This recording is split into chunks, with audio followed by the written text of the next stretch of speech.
शिव शक्ति संसार YouTube channel में आपका स्वागत है। आइए सोमवार की व्रत कथा सुनाते हैं। एक बहुत धनवान साहूकार था, जिसके घर धन आदि किसी प्रकार की कमी नहीं थी, परंतु एक दुख था कि उसके कोई पुत्र नहीं था।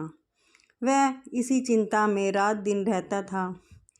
वह पुत्र की कामना के लिए प्रति सोमवार को शिव जी का व्रत और पूजन किया करता था तथा सायंकाल को शिव मंदिर में जाकर शिव जी के श्री विग्रह के सामने दीपक जलाया करता था। उसके इस भक्ति भाव को देखकर एक समय श्री पार्वती जी ने शिव जी महाराज से कहा कि महाराज, यह साहूकार आपका अनन्य भक्त है और सदैव उसका व्रत और पूजन बड़ी श्रद्धा से करता है। इसकी मनोकामना पूर्ण करनी चाहिए। शिव जी ने कहा, हे पार्वती, यह संसार कर्म क्षेत्र है।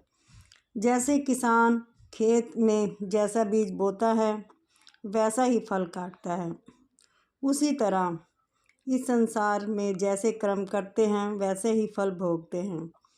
पार्वती जी ने आग्रह से कहा, महाराज, जब यह आपका अनन्य भक्त है और इसको किसी प्रकार का दुख है तो उसका अवश्य दुख दूर करना चाहिए, क्योंकि आप सदैव अपने भक्तों पर दयालु होते हैं और उसके दुखों को दूर करते हैं। यदि आप ऐसा नहीं करेंगे तो मनुष्य आपकी सेवा तथा व्रत क्यों करेंगे। पार्वती जी का ऐसा आग्रह देखकर शिव जी महाराज कहने लगे, हे पार्वती जी, इसके कोई पुत्र नहीं है।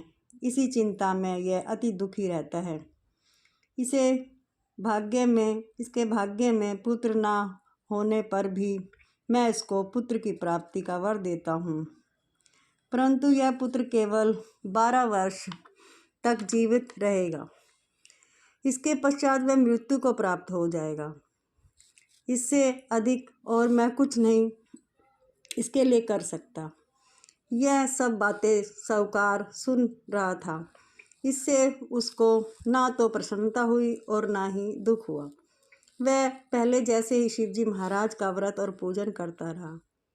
कुछ काल व्यतीत होने जाने पर साहूकार की स्त्री गर्भवती हुई और 10वें महीने उसके गर्भ से अति सुंदर पुत्र की प्राप्ति हुई।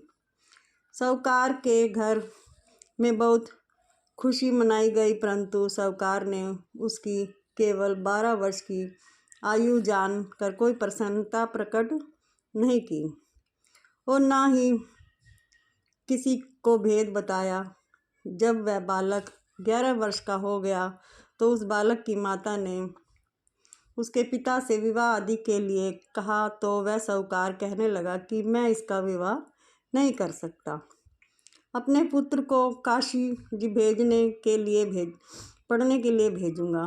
फिर साहूकार ने अपने साले अर्थात बालक के मामा को बुलाकर उसको बहुत सा धन देकर कहा, तुम इस बालक को काशी जी पढ़ाने के लिए ले जाओ और रास्ते में जिस स्थान पर जाओ यज्ञ करते ब्राह्मणों को भोजन कराते जाओ। वह दोनों मामा भांजे यज्ञ करते और ब्राह्मणों को भोजन कराते जा रहे थे। रास्ते में उसको एक साहूकार एक शहर पड़ा। उस शहर में राजा की अन्य कन्या का विवाह था और दूसरे राजा का लड़के का विवाह कराने के लिए बारात लेकर आया था। वह एक आँख से काना था। उसके पिता को इस बात की बड़ी चिंता थी कि कहीं वर का देख कन्या के माता पिता विवाह में किसी प्रकार की अड़चन पैदा ना कर दे। इस कारण जब उसने अति सुंदर सेठ के लड़के को देखा तो मन में विचार किया कि क्यों न दरवाजे के समय इस लड़के से वर का काम चलाया जाए। ऐसा विचार कर वर के पिता ना उस लड़के को वर के कपड़े पहना तथा घोड़ी पर चढ़ा दरवाजे पर ले आया और सब कार्य प्रसन्नतापूर्वक हो गया। फिर वर के पिता ने सोचा कि यदि विवाह कार्य भी इसी लड़के से कराया लिया जाए तो क्या बुराई है।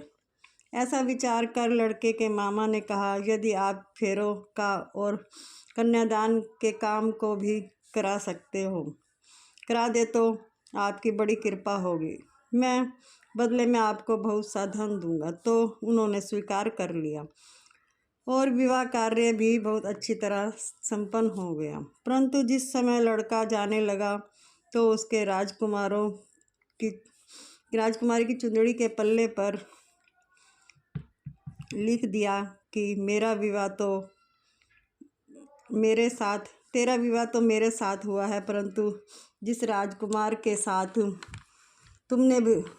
तुमको भेजेंगे वह एक आँख से काना है और मैं काशी पढ़ने जा रहा हूँ। लड़के के जाने के पश्चात राजकुमारी ने जब अपनी चुंदड़ी पर ऐसा लिखा हुआ पाया तो राजकुमार के साथ जाने से मना कर दिया और कहा कि यह मेरा पति नहीं है, मेरा विवाह उसके साथ नहीं हुआ, वह तो काशी पढ़ने गया है। राजकुमारी के माता पिता ने अपनी कन्या को विदा नहीं किया और बारात वापस चली गई।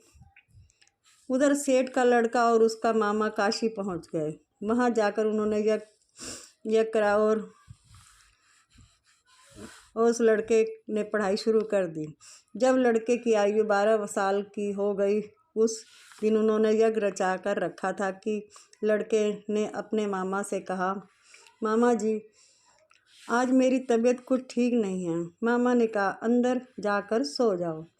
लड़का अंदर जाकर सो गया। थोड़ी देर में उसके प्राण निकल गए। जब उसके मामा ने उसको देखा तो वह मुर्दा पड़ा था। तो उसको बड़ा दुख हुआ और उसने सोचा कि अगर मैं अभी रोना पीटना मचा दूंगा तो यज्ञ का कार्य अधूरा रह जाएगा। अतः उसने जल्दी से यज्ञ का कार्य समाप्त कर ब्राह्मणों के जाने के बाद रोना पीटना आरंभ कर दिया। संयोग वंश उसी समय शिव पार्वती उधर से जा रहे थे। जब उन्होंने जोर जोर से रोने की आवाज़ सुनी तो पार्वती जी कहने लगी, महाराज कोई दुखिया रो रहा है, इसके कष्ट को दूर कीजिए। जब शिवजी पार्वती के पास जाकर देखा तो वह एक लड़का मुर्दा पड़ा था। पार्वती जी कहने लगी, महाराज यह तो उसी सेठ का लड़का है जो आपके वरदान से हुआ था।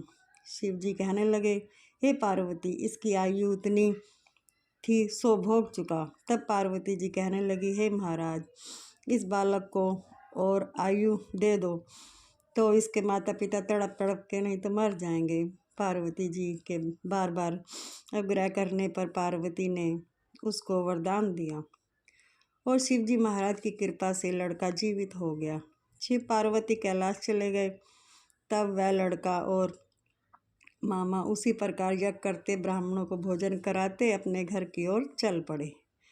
रास्ते में वे उसी शहर में आए जहाँ उसका विवाह हुआ था।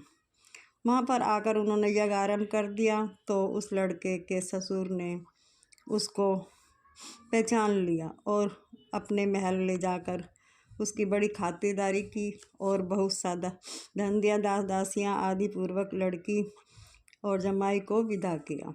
जब वे अपने शहर के निकट आए तो मामा ने कहा कि पहले तुम्हारे घर जाकर खबर कर आता हूँ। जब उस लड़के के मामा घर पहुँचा तो लड़के के माता पिता घर की छत पर बैठे थे। वो प्रण कर रखा था कि यदि हमारा पुत्र सकुशल लौट आया तो हम राजी खुशी नीचे आ जाएंगे, नहीं तो छत से गिरकर अपने प्राण खो देंगे। इतने में उस लड़के के मामा ने आकर यह समाचार दिया कि आपका पुत्र आ गया है। तो उनको विश्वास नहीं आया। तब उसके मामा ने शपथ पूर्वक कहा कि आपका पुत्र अपनी स्त्री के साथ बहुत सारा धन लेकर आया है। तो सेठ